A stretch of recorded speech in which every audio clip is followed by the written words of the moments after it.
আগে বাসারটা নিয়ে আনো, তারপরে ওইটা নেও। জানি আগে বাসারটা আগে শামসুজ্জামানের যে রাস্তায় লেখা আছে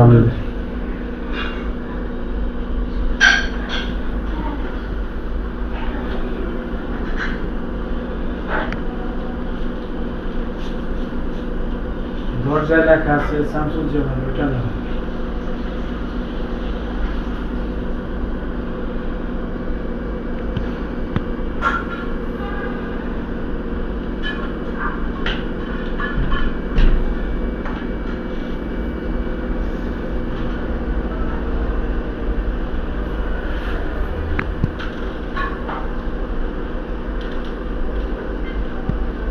অনেক দূরে তো কাজ করতে হবে, মাল বোধ বেশি কামাইতে পারে না এখনো, পয়সাপাতি এখনো ঢোকে নাই বেশি পেল। এই যে ও যে ভিডিও করে না, ব্লগ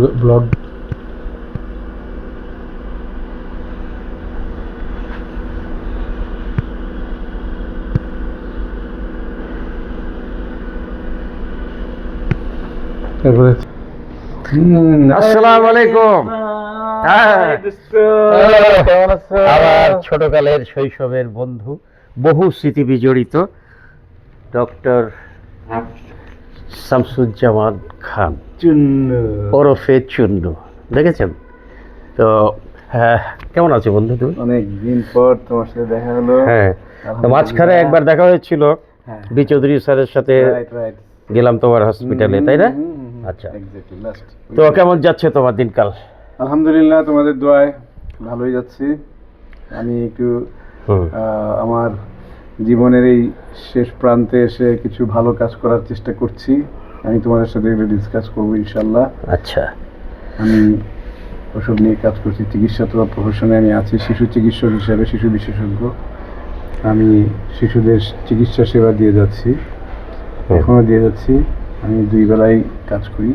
আচ্ছা, তো এখন যে বিষয়টি, প্রিয় দর্শক শ্রোতা, আসলে আমাদের যে সম্পর্কটা ছিল শৈশবের, সেটি হচ্ছে ময়মনসিংহের কেওটখালী রেলওয়ে হাই স্কুল। এটি হচ্ছে তৎকালীন পূর্ব পাকিস্তানের কথা। আর আমাদের ওই স্কুলের হেডমাস্টার ছিলেন আমাদের শ্রদ্ধেয় মরহুম আবুল হাশেম স্যার, আর যার ছবি আপনারা ইতিমধ্যেই আমি দেখিয়েছি। তারই সুযোগ্য পুত্র সন্তান, বড় ছেলে। আর আচ্ছা, তোমরা কয় ভাই বোন যেন? আমরা টোটাল 9 ভাই বোন। আমার বড় 2 বোন। আচ্ছা, আমার বড় 2 বোনের মধ্যেও মেজো বোনও ওই স্কুল থেকেই পাশ করেছে, আমি করেছি। আমার ভাইরাও কয়েকজন স্কুলে পড়াশোনা করেছে। পরে আমার আব্বা আবার বদলি হয়ে যখন আখাউড়া গেল, তখন ওই ভাই বোনরা আবার আখাউড়া রেলওয়ে স্কুলে পড়াশোনা করেছে। আচ্ছা, আরেকটি কথা, এই এখানে আরেকজন বসে আছেন আমাদের পেছনে, আমি দেখাই, তাকে দেখিয়েছি একটু আগে, আবার দেখাবো, মিস্টার মহসিন মোল্লা। আমার মনে হয় মহসিনকে একটু আমাদের পাশে বসুক না? হ্যাঁ, বসুক, না অসুবিধা কি আছে? এখানে আসো, আসো, বসো এখানে, ওই জায়গায় বসো। তো এই যে মহসিন তো না, ঠিক আছে মহসিন, তুমি তো এর মধ্যে দেখা হয়েছে, তো কয়েকবারই মহসিনে দেখা হয়েছে, কথা হয়েছে। আসলে এই তোমাদের 2 জনকে দেখে আমি এই মুহূর্তে সত্যিকারের নস্টালজিক ফিল করছি। আমি চলে গেছি সেই বহু বছর, 60 বছর আগে, সেই ছোটবেলার কাহিনী। আমরা কিন্তু রেলওয়ে স্কুলের পাশেই আমাদের রেলওয়ে কলোনি ছিল, সেখানে ছিল আমাদের বাবা মা বা ফ্যামিলি নিয়ে ওখানে থাকতাম সেই কলোনিতে। আমরা সেই কলোনিতে যখন ছিলাম, স্কুলে পড়তাম, তখন আমাদের কিন্তু কলোনিতে থাকা অবস্থায় আমরা 1 ক্লাস উপরে 1 ক্লাস নিচে, এটা কিন্তু, তাই না, কোনো ইয়ে ছিল না। আমরা কিন্তু মনে হতো বন্ধু, খুব বেশি পারছিল না। জুনিয়র সিনিয়র বলতে আমাদের 2-1 বছর সম্পর্ক ছিল, আমাদের এক ঘনিষ্ঠ বন্ধু। এবং আমরা ওখানে অনেক স্মৃতি আমার চলে আসছে, তোমাদের সাথে দেখা হয়ে সত্যি আমার মনে পড়ে সেই দিনগুলি। সেই ছোটোবেলা আমরা সকালবেলা দৌড়াতাম সেই স্কুলের ওই রাস্তার নদীর পাড় দিয়ে দৌড়ে, সেই আমরা ক্লাবের ওখান দিয়ে ঘুরে তারপরে সমস্তটা চক্কর দিতাম। সকালবেলা মনে আছে? Right. তারপরে আমরা ফুটবল ইয়ে করলাম, টিম করলাম, ম্যাচ সবুজ খেলতাম। সংঘ করলাম। সবুজ সংঘটা একটা ইতিহাস সবুজ আমাদের সংঘ জন্য, তো ওই রেল কলোনির জন্য একটা একটা মারাত্মক মারাত্মক ইতিহাস ইতিহাস ছিল আমাদের। আমরা সেই সবুজ সংঘ করি, হ্যাঁ মনে এখন আছে? আমি আশা আমার করি- সেই সেই ইয়েটা মনে আছে আমাদের হ্যাঁ। যে লেফট রাইট ছোট্ট একটা প্রথম সাবার জোয়ান সিনা টাইট, জি, লেফট কথা রাইট বলবে। লেফট রাইট, তার দিকে আমার এখনো তার মনে দিকে আছে। ধরবে। একটু কাঁপছে রে, কাঁপছে রে। তা আমি মনে করি আমাদের বন্ধু চূর্ণ তার একক সাক্ষাৎকারটা নিলেই সবচেয়ে ভালো হবে। সে রেল কলোনির কথা একটু বলবে এবং স্কুল জীবনে কিছু স্মৃতিচারণ করবে, তারপর ইচ্ছা মতো সে যা বলা প্রফেশনাল জীবনে এটা একটু ডিসকাস করুক, দর্শকরা এটা জানতে আচ্ছা পারবে। প্রিয় দর্শক ধন্যবাদ। শ্রোতা, এই যশ সাহেব যেটি বলেছেন, আমাদের বন্ধু একটি আইনের বিষয়ের সঙ্গে কিঞ্চিত জড়িত রয়েছে, আমার মনে হয় তিনি সূক্ষ্মভাবে বিশ্লেষণ করতে পারেন। আচ্ছা বন্ধু, যেটি জজ বলে গেলেন সেটির ব্যাপারে তো আমরা শুনলামই। তো এখন তোমার শৈশবের একটা স্মৃতি তুমি বলো কেওটখালীর। কেওয়াট খেলে এই শৈশব স্মৃতি একটা না, অসংখ্য কোনটা রেখে কোনটা বলবো, আমার স্মৃতির শেষ নেই। অনেক মানুষের জীবনের সেই আমি বলবো স্মৃতি কিন্তু কখনো কখনো 3 ইয়ার্স, আমার মনে হয় 3 বছর বয়স থেকে মানুষের স্মৃতি কিন্তু থাকে from the age of 3 to 5 years, yes 4 year 5 ইয়ার্সেও স্ন্যাপশট কিছু স্মৃতি কিন্তু থাকে। স্ন্যাপশট বলবো ওইটা একটা আগে পিছু মনে নেই, কিন্তু হঠাৎ একটা ঘটনা এরকম সেই একদম ছোটোবেলার কথা। তা আমি যখন কেওয়াটখালীতে আমার বাবা যখন বদলি হয়ে আসে ইয়েতে, এই আখড়ে উনি ছিলেন প্রথম, উনি ওখান থেকে বদলি হয়ে হেডমাস্টার হিসেবে এখানে ময়মনসিংহ কেওয়াটখালী রেলওয়ে স্কুলে হেডমাস্টার জয়েন করেন। তখন আমি ছিলাম 4 বছর কিংবা 5 বছর বয়সের মধ্যে। আমি এসে বোধহয় কিছুদিন পর আমি ক্লাস 1-এ ভর্তি হলাম। আমার সেই 1-এ ভর্তির সেই ক্লাস, সেই একটু মনে পড়ে। আমার অনেক স্মৃতির মধ্যে মজার কাহিনী আছে, যদি একটু বলি। আমরা তো অনেকেই মানে আমরা সেখানে সবুজ সংগঠে ক্লাব করলাম, আমরা ফুটবল টিম করেছি, আমরা সেখানে টুর্নামেন্টে খেলতাম। আর একটা নিউ কলোনি নামে আরেকটা কলোনি ছিল আমাদের কাছে, তাদের সাথে খেলতাম, আমরা ম্যাচ করতাম। হ্যাঁ, তো আমরা এরপরে অনেক খেলাধুলা নিয়ে আমরা খুব বেশি এটা মজবুত ছিলাম। বিশেষ করে ফুটবল টিমকে আমরা তখন বেশি প্রচলিত ছিল, আমরা ফুটবল খেলা বেশি খেলতাম, ক্রিকেটে ছিল। তারপরে আমরা আমার মনে পড়ে অনেকগুলো কাহিনী, একটা ছোট্ট মজার কাহিনী আমি বলি, সেটা অবশ্য বলা উচিত, একটু শিক্ষণীয় আছে। আমরা একটা বয়স আছে, অনেক কৌতূহল থাকে, অনেক কিছু করে। তো আমার বন্ধু যারা দুজন, তারাও মনে আছে মনে হয়, আমরা একবার খুব শখ করে আমরা একটু বিড়ি টানবো, সিগারেট টানবো, খুব শখ হয়েছিল। তো পয়সা নেই সিগারেট কেনার। আমরা খুব রাস্তা দোকানের পাশে খুঁজে একটু বড় সাইজের সিগারেটের পিছনটা খুঁজে পেলাম, 4-5টা জোগাড় করে। তা আমাদের খুব শখ। আমাদের স্কুলে একজন টিচার ছিলেন, আমাদের গনি মৌলভী স্যার। এই গনি মৌলভী স্যার আবার চিটাগাংয়ের বা নোয়াখালীর মনে ছিলেন, উনি ছুটি দিতেন। ওনার ছেলে আবার হারুন ছিল আমাদের ক্লাসমেট। তা হারুনকে রেখে গেছিল ওই বাসাটা খালি। তা আমরা 3-4 জন বন্ধু করলাম কি, যে ওই সিগারেটের পিছনের টুকরো জোগাড় করে আমরা সেই রুমে দরজা বন্ধ করে, আমরা 3-4 জন, মহসিন ছিল আমার সাথে, না মহসিন, আমি আর জাহাঙ্গীরও ছিল, আমরা সেখানে ম্যাচ দিয়ে সিগারেট একটু টানা শুরু করলাম। বেশ ধোয়া শুরু, কেমন করে যেন আমাদের জুনিয়র গ্রুপরা ওরা টের পেল, ওরা আমাদের বাড়ি ঘেরাও করে ফেললো সবাই, এবং সিনিয়ররা সব চলে আসছে, খবর সিগারেট খায়, ওরা সিগারেট খাচ্ছে, কত বড় দণ্ডনীয় অপরাধ সিগারেট খাওয়া।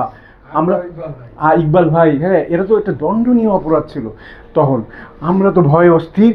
ওরা ঘরে দরজা বেড়া ছিল কিন্তু বাঁশের বেড়া, এবং সেই বেড়া ধাক্কাধাক্কি করতে খুলে যাবে। আমরা উপায়ন্ত না দেখে টেবিলে ওই সিগারেট জ্বলন্ত অবস্থায় রেখে সারের টুপি দিয়ে ঢেকে রাখছি। ঢেকে আমরা তো সব সাধু সেজে আসছি, সব সিনিয়র ভাইরা ঢুকছে, এই তোরা কি করিস এখানে, শুনলাম সিগারেট খাস। আমরা না না না, দেখা যায় হঠাৎ করে দিকে তাকে দেখে টেবিলের ওখান থেকে টুপির ভিতর দিয়ে ধুয়ে বেরোচ্ছে।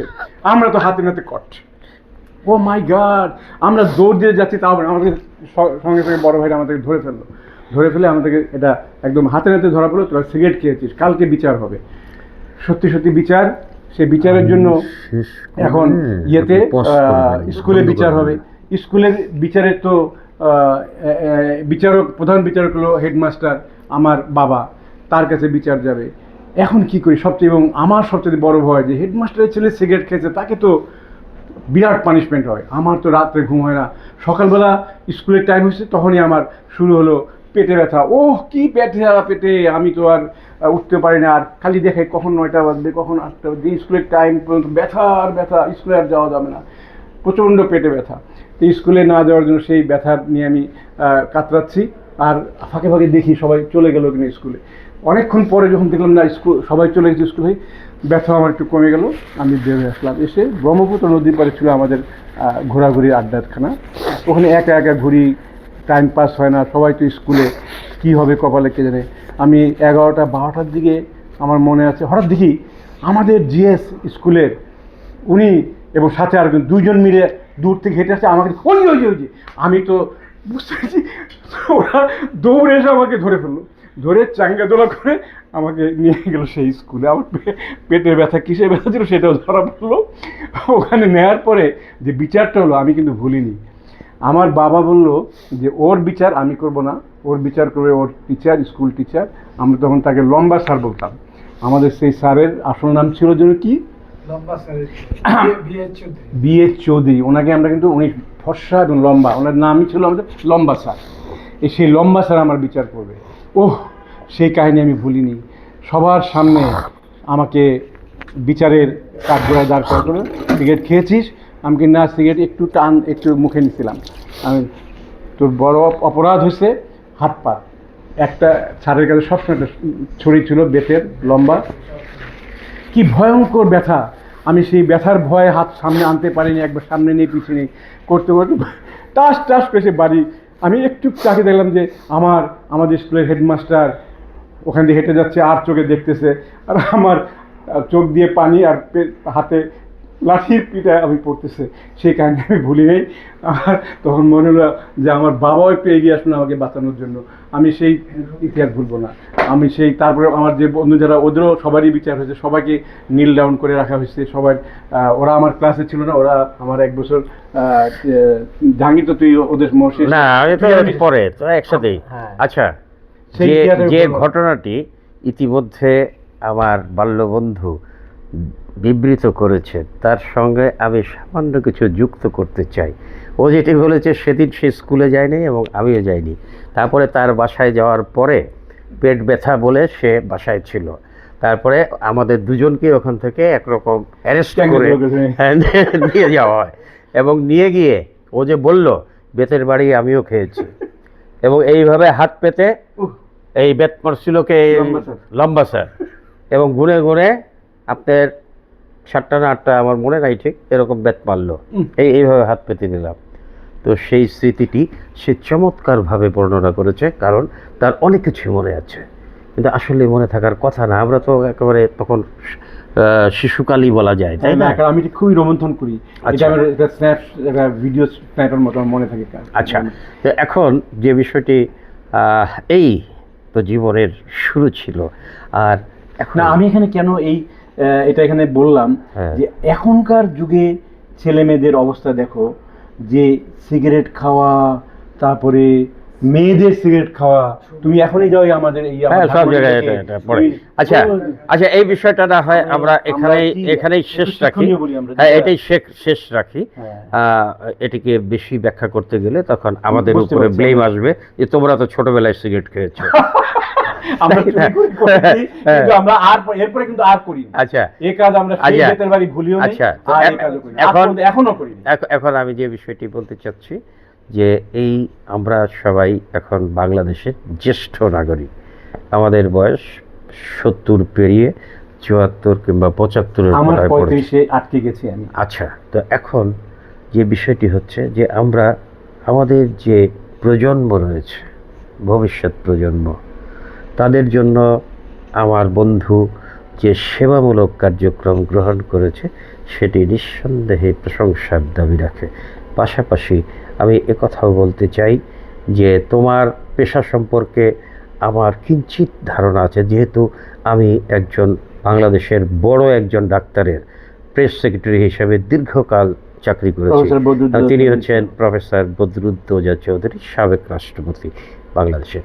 তো তিনি প্রয়াত, মেডিসিনের চিকিৎসক ছিলেন। হ্যাঁ, মেডিসিনের চিকিৎসা, এবং তিনি এত পণ্ডিত ব্যক্তি। আমি এই সুযোগে বলতে চাই যে এরকম পণ্ডিত ব্যক্তি আমার জীবনে আমি খুব কম দেখেছি। তো তার সঙ্গেই কিন্তু ওর হসপিটালে স্যারকে দাওয়াত করেছিল এবং আমিও সেদিন যাওয়ার সৌভাগ্য হয়েছিল। তো যাই হোক, ওই সময় ভিডিও টিডিও আমরা তো করতাম না, যার ফলে ওই স্মৃতিটি আমার কাছে এখন আর নেই। তো বন্ধু, অনেক আলোচনা হলো, তোমার শেষ বক্তব্যটা আমরা জানতে চাই, বলো। আমি বন্ধু আমার এই জীবনের এই প্রান্তে এসে আমি যে কাজটা শুরু করেছি একটু সেটা সম্পর্কে একটু বলি তোমাদেরকে। হ্যাঁ, কারণ আমার বেশিরভাগ বন্ধুরাই, ধরো আমার স্কুল বন্ধু তোমরা, আমার আর একটা বড় বন্ধু ফ্রেন্ড আছে আমার 5-7 বছরের যে একটা মেডিকেল কলেজের বন্ধু, সবাই কিন্তু এখন একটা রিটায়ার্ড লাইফে চলে গেছে এবং আমি কিন্তু রিটায়ার্ড লাইফে যেতে পারিনি।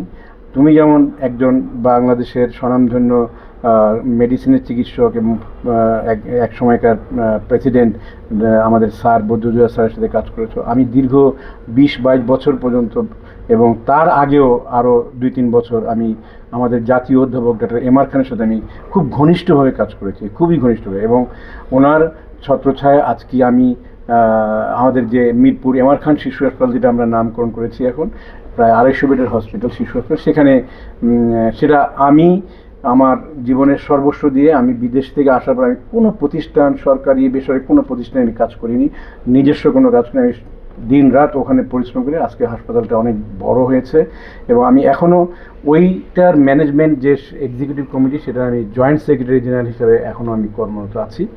তো ওই হসপিটালে আমি সময় দিই আমার বিভিন্ন ম্যানেজমেন্টের এবং প্রসার বিস্তারের জন্য আমি ওখানে ব্যস্ত থাকি। এবং পাশাপাশি আমি নিজস্ব একটা প্রতিষ্ঠান আমি করেছিলাম, সেটার এখন আমি বন্ধ করে, একটা হসপিটাল করেছিলাম এবং সেটা বন্ধ করে আমি সেই জায়গায় আমার নিজস্ব একটি ভবন আছে রূপনগরে, সেখানে আমি একটা কার্যক্রম শুরু করেছি এবং আমাদের ইনশাল্লাহ জানুয়ারির 1 তারিখ থেকে এটা উদ্বোধন হবে এবং আমরা কার্যক্রমে যাব। সেটা হলো আমাদের দেশে যে সেক্টরটা খুবই অবহেলিত ছিল এতদিন, সেটা হলো স্পেশাল নিড বেবি, যে বেবিদের স্পেশাল নিড, বিশেষ চাহিদা সম্পন্ন শিশু, এবং এর মধ্যে পরে হলো অটিজম স্পেকট্রাম ডিসঅর্ডার, এডিএসডি মানে attention deficit hyper activity disorder, তারপরে হচ্ছে ডাউন সিনড্রোম, সেরিব্রাল পলসি। এরা হচ্ছে পিছিয়ে পড়া, আমি এদেরকে ডিসেবলড বলবো না, আমি বলবো ডিফারেন্টলি অ্যাবল্ড পার্সন। এবং তারা ডিফারেন্টলি অ্যাবল্ড, তাদের ভিতরে অনেক অ্যাবিলিটি আছে যেগুলি আমার তোমাদের মধ্যে নেই। সো এই মাত্র গত পরশুদিন 3 তারিখে একটা ইন্টারন্যাশনাল ডিসেবিলিটি ডে গেল, এ উপলক্ষে আমার একটা ছোট্ট ভিডিও ক্লিপও আমার ভিতরে গেছে। তো এখানে এইদের জন্য যে আমার কিছু করা ইচ্ছা, এই করাটাই কিন্তু জন্য আমি ওখানে একটা প্রতিষ্ঠান করেছি, সেটার নাম হচ্ছে সুরক্ষা অটিজম ও নিউরো ডিসঅর্ডার সেন্টার। সুরক্ষা অটিজম নিউরো সেন্টারটা আমি ওখানে করেছি। আচ্ছা, অনেক চমৎকারভাবে আমার বন্ধু বলল যে জনহিতকর কাজ, অর্থাৎ এই উনি বলেছেন যে স্পেশাল ডিসেবলড, অর্থাৎ আমরা বাংলায় যেটাকে প্রতিবন্ধী বলি, সেটি মানসিক, শারীরিক কিংবা যে কোনো প্রতিবন্ধী হতে পারে, যে কোনো, সেটির ব্যাপারে কিন্তু বাংলাদেশে ততটা গুরুত্বপূর্ণভাবে কিংবা ততটা যত্ন সহ নেওয়ার কোনো সুযোগ খুব সীমিত, তাই তো? খুবই সীমিত। আচ্ছা, তো সেই হিসাবে সে যেটি করেছে এটি নিঃসন্দেহে প্রশংসার দাবিদার। আর যেদিন তোমার উদ্বোধন হবে এই স্কুলটি, স্কুল তো প্রতিষ্ঠান, হ্যাঁ, স্পেশাল স্কুল, হ্যাঁ, সেদিন আমি অবশ্যই থাকব এবং সেটির উপরে আমি আলাদা একটি ভিডিও তৈরি করব। প্রিয় দর্শক শ্রোতা, আপনারা যে যেখানে আছেন ভালো থাকুন, সুস্থ থাকুন। আপনাদের সবাইকে আমার পরবর্তী ভিডিও দেখার আমন্ত্রণ জানিয়ে এখানেই বিদায় চাইছি। ধন্যবাদ বন্ধু, ধন্যবাদ, থ্যাংক ইউ, ভালো থাকো, thank you very much, thank you very much.